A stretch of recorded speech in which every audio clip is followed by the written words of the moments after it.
तुम्हा सर्वांचं माझ्या स्टोरी चॅनलवरती हार्दिक स्वागत। तुम्हा सर्वांना माझा मनापासून नमस्कार। आज आपण सूर्यग्रहणाची पौराणिक कथा तर सर्वांना माहितीच आहे। मागच्या व्हिडिओमध्ये आपण ती पाहिली आहे की सूर्य आणि चंद्रग्रहणाचा जो संबंध आहे तो समुद्र मंथनाशी आहे। म्हणजे समुद्र मंथनाच्या वेळी समुद्रातून अमृत निघाले तेव्हा असुरांनी ते चोरून नेले आणि भगवान विष्णूंना वाटत होतं की हे सर्व अमृत देवांमध्ये वाटले जावे आणि सर्व देव अमर होतील।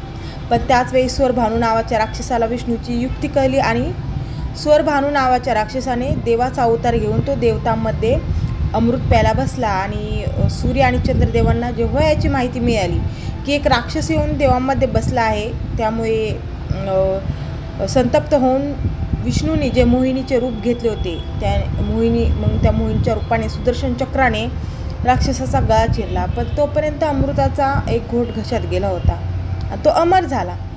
तर त्याच्यामुळे सूर्यदेव आणि चंद्रदेव यांचा बदला घेण्यासाठी ग्रहणाच्या रूपात राहू येतो, म्हणून हिंदू धर्मात ग्रहण शुभ मानले जात नाही। तर अशी एक पौराणिक कथा आहे याची सूर्यग्रहणाची जी आपण पाहिली आहे। आणि सूर्यग्रहणादरम्यान जे काही मंत्र म्हणायचे आहेत ह्या मंत्रांचा जाप करा, जेणेकरून तुम्हाला सुख शांती लाभेल आणि कुठल्याही प्रकारे त्रास होणार नाही।